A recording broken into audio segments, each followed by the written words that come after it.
Hey guys, welcome back, and today I'll be covering what if Goku landed in the MCU. Now, I just want to say thank you for all the support everyone's given this what if. I really am surprised by it.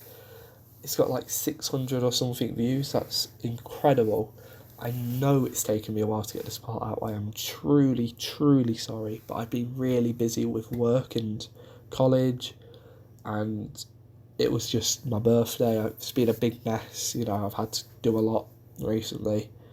But I didn't want to rush this script out. I wanted to make sure I was pleased with it. And I've had to watch one of the movies a few times for this part because I wanted to have it in here. So, just been very, very busy with it. Anyway, last time we left off with Goku landing on Earth and showing how that would change his life and how it would change a few other people's lives, with Clint and Laura adopting Goku, and even though they brought him up with no martial arts in his life, he still found it. He still has a love for it. And now he's being taught by both Natasha and Clint how some martial arts. At the start, it was very basic stuff, but he soon needed to be shown some more advanced stuff because he was almost outclassing them with some of the very basic stuff.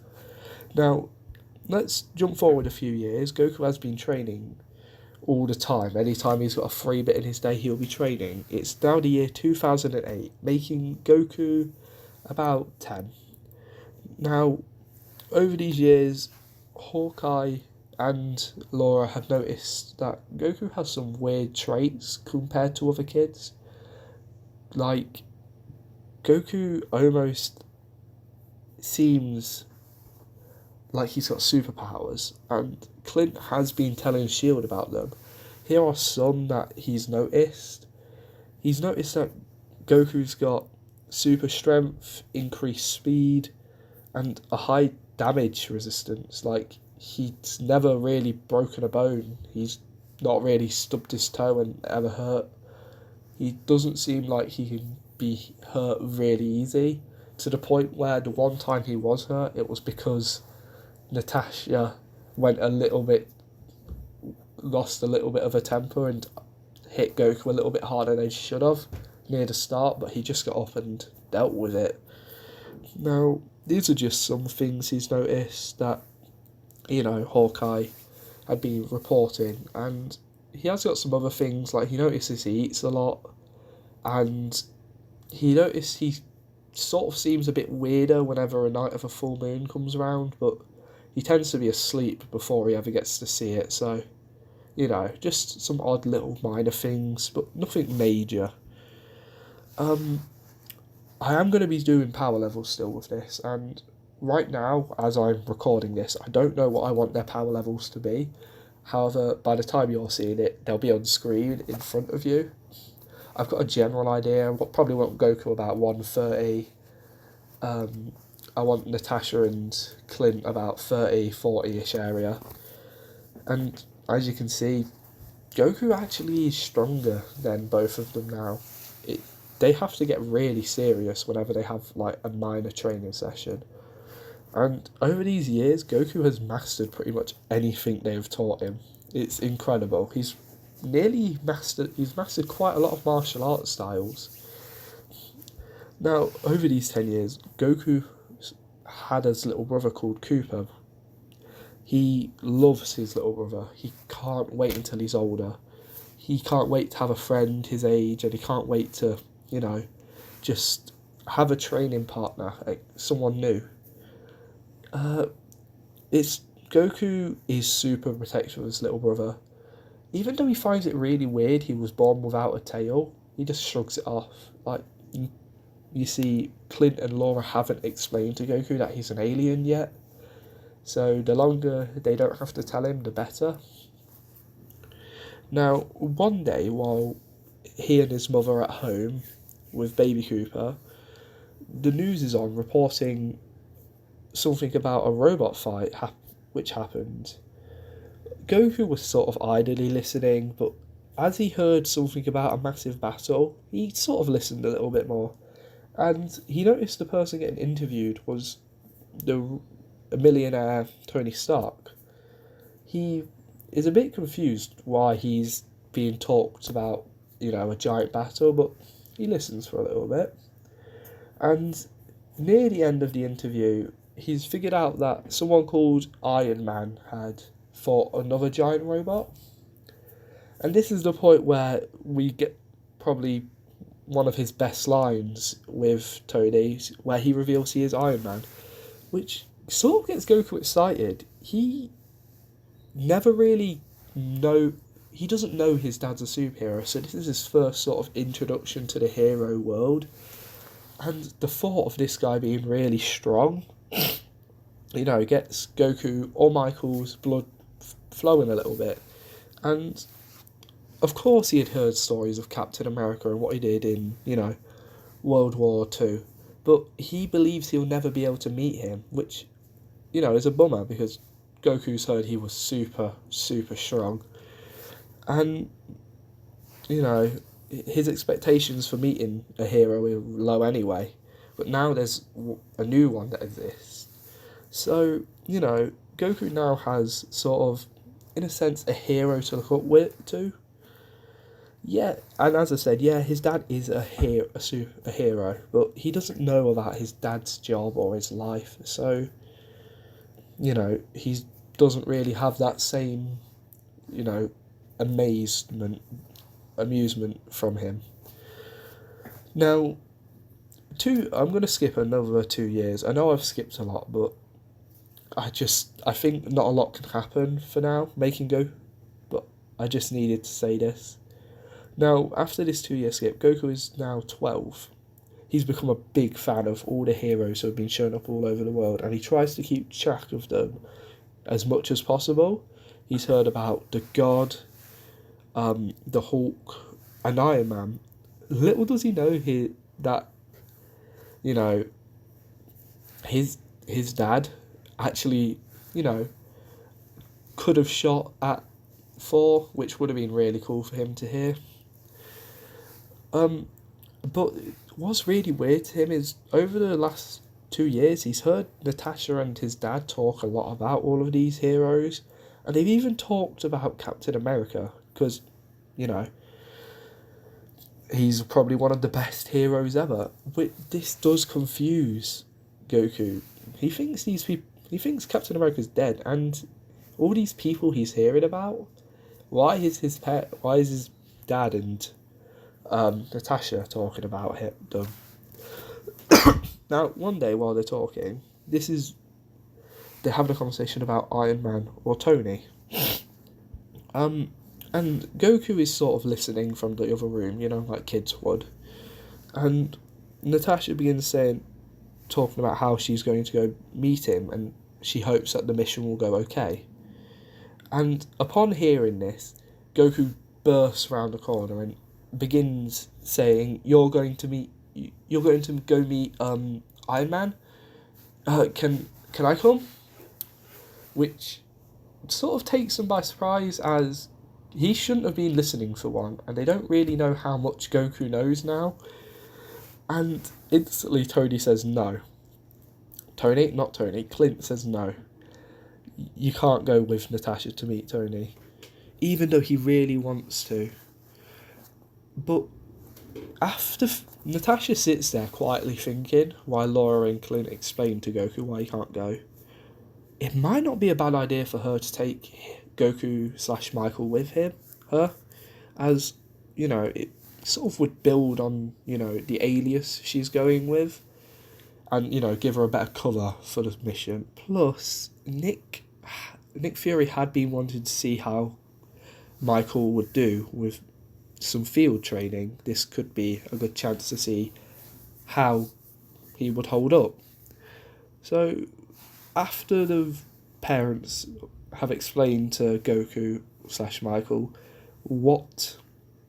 why he can't go, Natasha pulls Clint aside and explains how it would probably give her a good cover if she took Goku with her. And plus, Goku would get to meet his hero. And how many people can say they've done that? She doesn't say how she wants to see how he would do out on the field, as she knows Clint wouldn't like that, but, you know, plus, he would get to meet some people who aren't his parents or herself, which would give him, you know, a good bit of life experience. She says to Clint, you can't keep him here forever. Clint doesn't like the idea. He says it straight to Natasha's face that he doesn't really agree with the plan, but he knows that Goku does need to see the world a little bit. So after talking to his wife and, you know, sort of seeing the sense of where Natasha's coming from, he agrees to let Goku / Michael go with Natasha. So, you know, when Michael hears this, he's super excited and begins immediately packing his stuff to go, even though he doesn't really need to pack for another maybe week or so. But he's too excited, he doesn't really care. So when the time comes to go meet Iron Man, he is super excited. Of course, the beginning of Iron Man 2 would pretty much stay the same, you know, until the point where Natasha introduces herself to the group for the first time. But instead of being by herself this time, Goku / Michael is with her. And this... So, when Tony does this background check on her to see who, you know, she is, she sees a picture of her and Goku with her as if she was his mother. Now, before they arrive at Tony's house, Natasha explains to Goku that you need to give details about this life if they ask. Don't say anything about your dad. We have to pretend like I'm your mother. So when she introduces himself, Goku does introduce himself with a fake name, and he doesn't really seem to be letting anything slip at the minute. He seems to be sort of doing good, and Goku is super excited. He's face to face with Iron Man, but also there's a boxing ring in there with Happy in it. Now Goku really wants to go in and just see how, you know, he would do, but Natasha tells him to, you know, go sit down with Tony and Pepper. With Tony not really being too overly friendly, like he was in the beginning of the MCU, he isn't rude, he just isn't very welcoming. Pepper, on the other hand, thinks Goku is the cutest thing ever.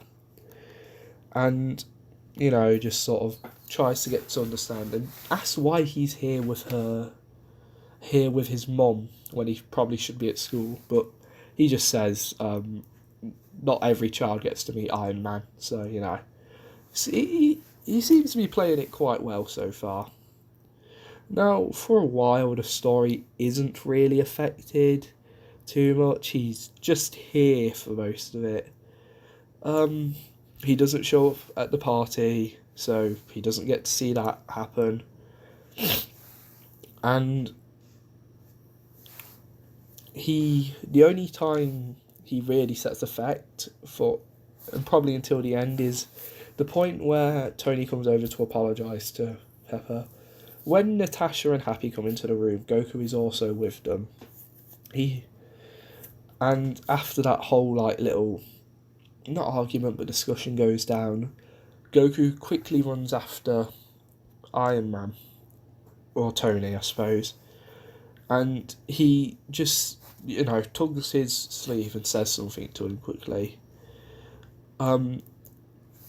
He says to Iron Man, dead in the eyes, you aren't a bad person, but it's clear you're not a hero to look up to, but I still think you can become such a better hero as you show the heart of one.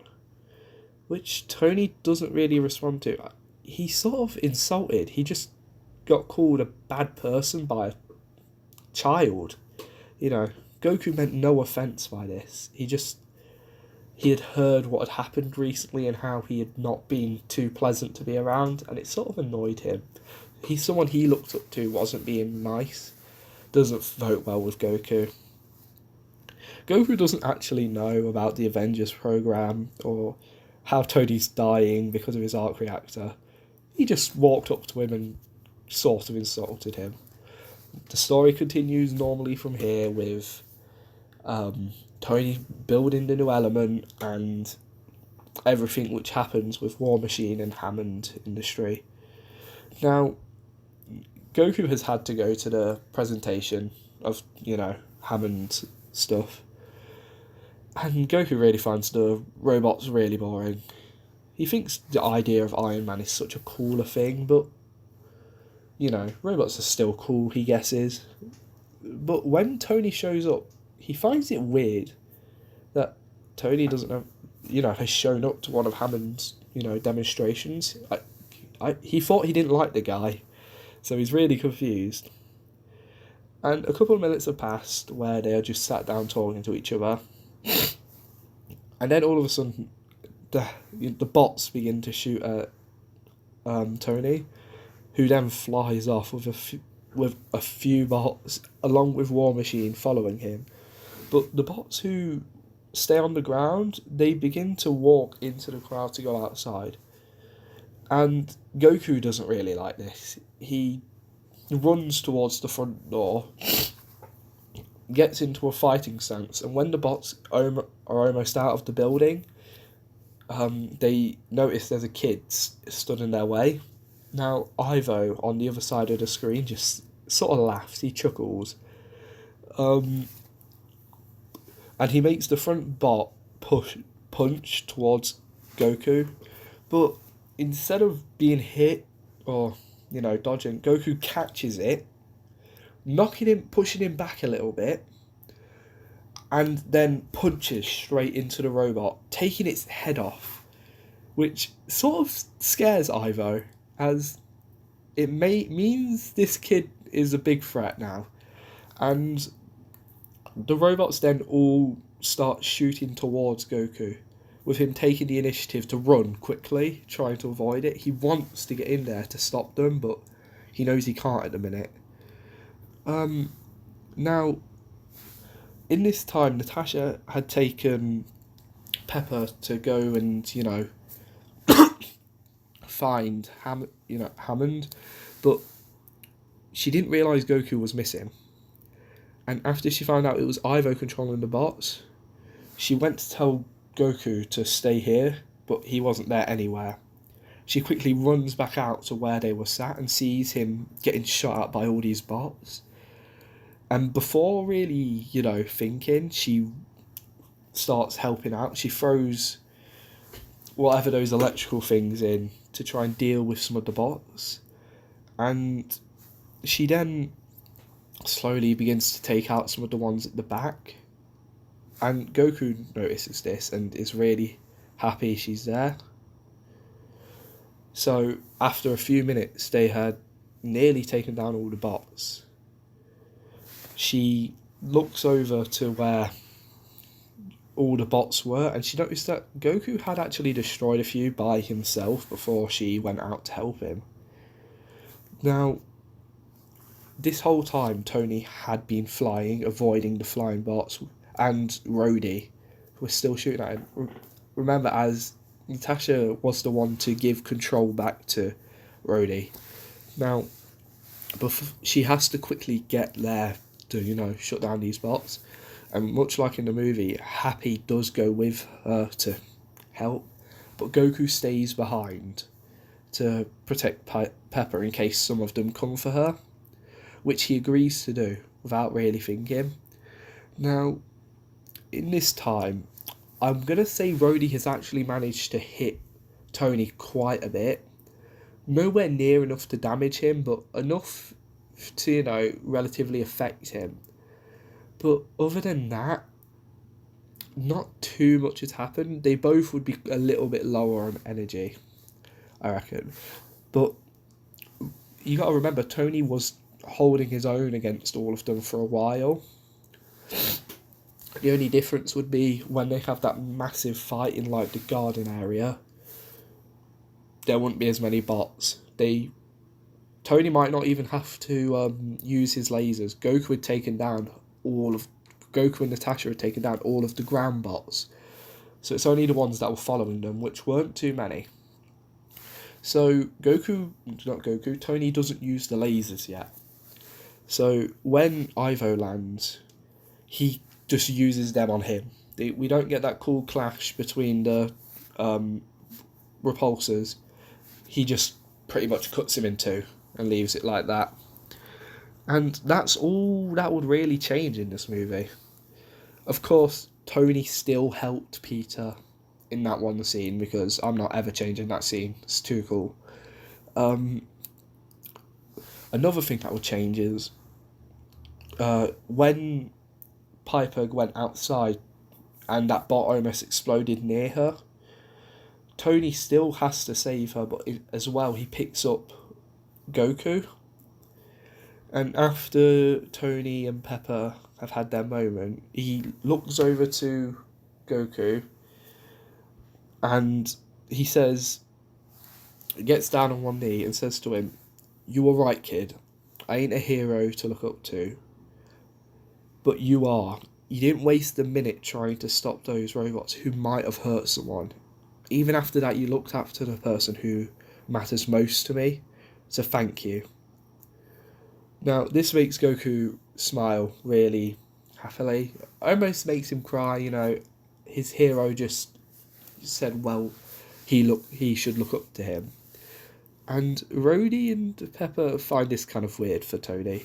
It's not very often he's humble like that, but it's nice. Now, after this is pretty much where the film ends. So Natasha takes Goku back to Clint's house, and before anything, Clint, gives his son a hug and is really happy to see him again. He tells Goku to go and see his mother quickly, while him and Natasha talk. Now, Natasha explains to him what her thoughts are on Tony and Iron Man, and says sort of what happened at the end of the same one, like at the end of the actual film. Gosh, I can't talk today. Saying, oh yeah, Iron Man is a great hero, but Tony Stark, which was really funny.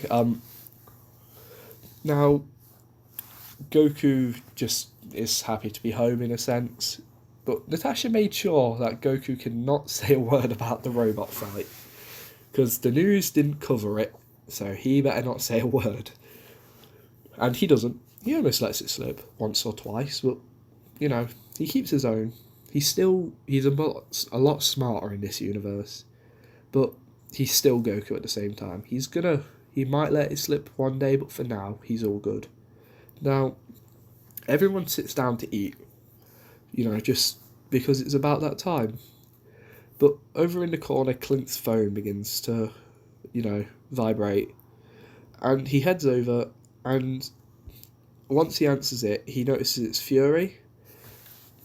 And all that comes out is, "Let's talk about your son." Now, that is where I'm going to be leaving it, give it a little bit of a Marvel ending. And I am very, very sorry for how long it took me to make this part. Like, it took me so long. I just didn't want it to be bad. I don't even know. As I said, I'm kind of happy with how this bit came out, but I hope it's not bad for anyone who's waited a while. But it won't take me as long to make the next part.